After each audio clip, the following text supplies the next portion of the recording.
आज से लगभग 30 साल पहले हमारे पास हमारे सौर मंडल के बाहर किसी और ग्रह के होने का कोई साइंटिफिक प्रूफ नहीं था, लेकिन आज के एडवांस टेक्नोलॉजी और काबिल साइंटिस्ट के बदौलत हम 5300 से भी ज्यादा एक्सोप्लैनेट्स ढूंढने में सफल हुए हैं। पहले इन खोजों में ज्यादातर गैस जायंट शामिल थे, लेकिन हमारी कैपेबिलिटीज और भी ज्यादा एक्सपैंड हुई और साइंटिस्ट ने अर्थ जैसे ही छोटे एक्सोप्लैनेट्स को ढूंढना शुरू किया। इस बीच उन्होंने कई ग्रहों की खोज की जो धरती के जैसे ही है। ऐसा माना जा रहा है कि खोजे गए यह ग्रह इंसानों के रहने लायक। पिछले कुछ सालों में एक्सोप्लैनेट्स की रिसर्च से ये पता चला है कि अर्थ जैसे छोटे चट्टानी दुनिया पूरे गैलेक्सी में भरी पड़ी है। और आज हम आपको कुछ ऐसे ही एक्सोप्लैनेट्स के बारे में बताएंगे जो अर्थ के जैसे ही हैं। इनफैक्ट ये अर्थ से काफ़ी बेहतर है। तो चलिए शुरू करते हैं आज का ये video. They are nestled in the final frontier. Countless worlds, scattered throughout countless galaxies, challenge the notion. Exoplanets are worlds that exist outside of our solar system, also known as extrasolar planets, that we are alone in the universe. दोस्तों, इस video का पहला planet है Kepler 22b। ये planet पृथ्वी से 635 light years की दूरी पर है।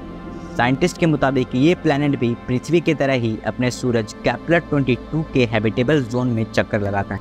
इस प्लैनेट को साल 2011 में नासा के केपलर स्पेस टेलीस्कोप से ढूंढा गया था और ये केपलर टेलीस्कोप से ढूंढा गया पहला हैबिटेबल प्लैनेट था। साइंटिस्ट ने इस प्लैनेट को ट्रांजिट मेथड की हेल्प से ढूंढा था। इस मेथड में किसी प्लैनेट को नहीं बल्कि रेड डॉर्फ को ऑब्जर्व किया जाता है। ऐसा करने से होता ये है कि अगर कोई प्लैनेट उस रेड डॉर्फ के सामने से गुजरता है तो रेड डॉर्फ की रोशनी उस पूरे प्लैनेट को कवर कर लेती है, जिससे टेलीस्कोप से देखने पर सामने से गुजरने वाला प्लैनेट स्पॉट हो जाता है। दोस्तों, केपलर 22b अर्थ से लगभग 2.4 गुना बड़ा है। इस प्लैनेट का एक साल अर्थ के 290 दिनों का होता है। इसके अपने तारे यानी अपने सूरज से दूरी अर्थ के मुकाबले 15% कम है। अगर हमारा अर्थ हमारे सूरज से इतना नज़दीक होता तो ऐसा लगता है जैसे आप किसी जलते हुए स्पेस रॉकेट के नीचे खड़े हैं। अर्थ का टेम्परेचर इतना हो जाता कि आप खड़े खड़े भुन जाते, लेकिन केपलर 22b में ऐसा कुछ नहीं होता, क्योंकि इस प्लैनेट का सूरज हमारे सूरज से काफ़ी छोटा और काफ़ी ठंडा है। इसलिए इस ग्रह का एवरेज टेम्परेचर 15 से 22 डिग्री सेल्सियस है।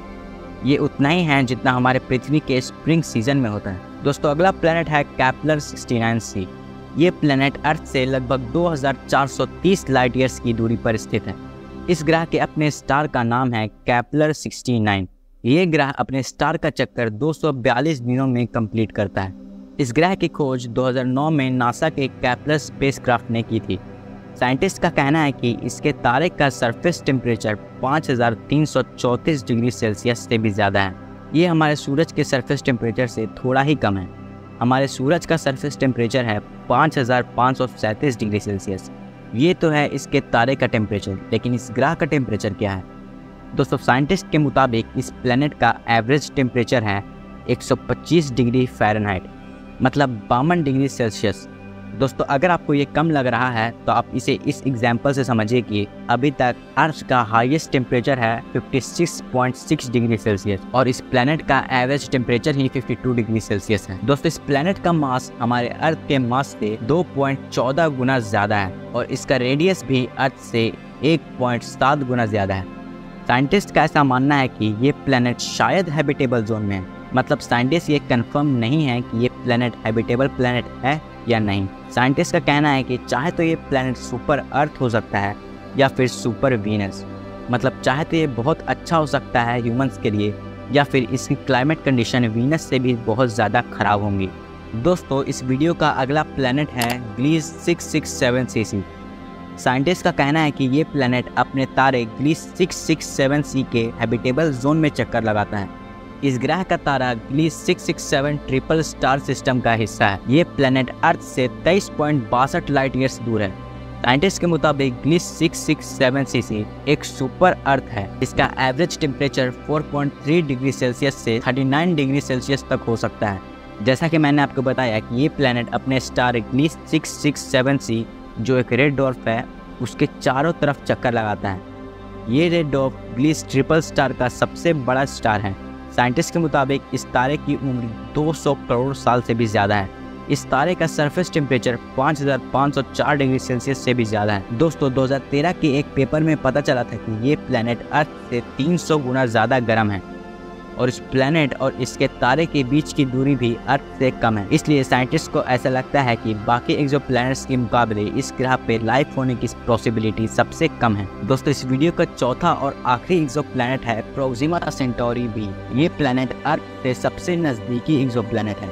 इसकी दूरी है 4.2 लाइट ईयर्स।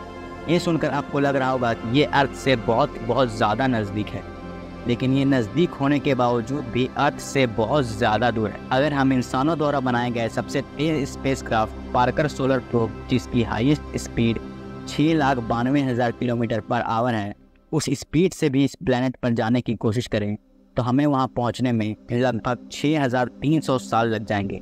इस प्लैनेट की खोज 14 अगस्त 2016 में की गई थी। ये प्लैनेट अपने सूरज यानी अपने रेड डॉर्फ, जिसका नाम प्रोक्सिमा सेंटोरी है, उसका चक्कर 75 लाख किलोमीटर की दूरी से लगाता है। साइंटिस्ट ने यह दावा किया है कि ये प्लैनेट अपने सूरज के हैबिटेबल जोन में भी आता है। प्रोक्सिमा सेंटोरी स्टार का डायमीटर हमारे सूरज का सिर्फ 15% ही है और इसका सरफेस टेम्परेचर है 3000 डिग्री सेल्सियस। अगर बात करें प्रोक्सिमा सेंटोरी बी प्लैनेट के बारे में, तो ये ग्रह अपने तारे से काफ़ी नज़दीक है, जिसकी वजह से इस पर लगातार जानलेवा रेडिएशन पड़ता रहता है। इसी वजह से इस पर लाइफ की पॉसिबिलिटी भी कम है। यूनिवर्सिटी ऑफ सिडनी के एस्ट्रोनॉमर्स की रिसर्च में पता चला है कि प्रोक्सिमा सेंटोरी जैसे रेड डॉर्फ से लगातार बड़ी मात्रा में सोलर फ्लेयर्स और रेडियो बस्ट के जरिए आयनाइजिंग रेडिएशन निकलता है, जिसकी वजह से यहाँ लाइफ की संभावना और भी ज़्यादा कम हो जाती है। दोस्तों अगर हम इंसानों को अपने अस्तित्व को बचाने के लिए किसी दूसरे ग्रह पर जाने की ज़रूरत पड़ी तो हमें हमारे सोलर सिस्टम में ही कुछ प्लैनेट्स और मून्स मिल जाएंगे जिस पर लाइफ एग्जिस्ट कर सकती है। लेकिन अगर उन ग्रहों पर भी लाइफ की पॉसिबिलिटी नहीं होती है तो हमें किसी और स्टार सिस्टम में जाना पड़ेगा। खैर अभी तक पृथ्वी के अलावा किसी और ग्रह पर रहना तो पॉसिबल नहीं है, लेकिन शायद आने वाले कुछ सालों में इंसान किसी और ग्रह पर रहने के काबिल हो जाएंगे, क्योंकि इस दुनिया के सबसे अमीर इंसान एलन मस्क का कहना है कि वो 2026 तक मार्स प्लैनेट यानी मंगल ग्रह पर एक इंसानों की कॉलोनी बसा देंगे। अब आगे क्या होगा ये तो हमें भविष्य में ही पता चलेगा, लेकिन अगर आपको ये वीडियो अच्छी लगी हो तो इस वीडियो को लाइक कीजिए और ऐसे ही इन्फॉर्मेटिव वीडियोस के लिए हमारे चैनल को सब्सक्राइब कीजिए।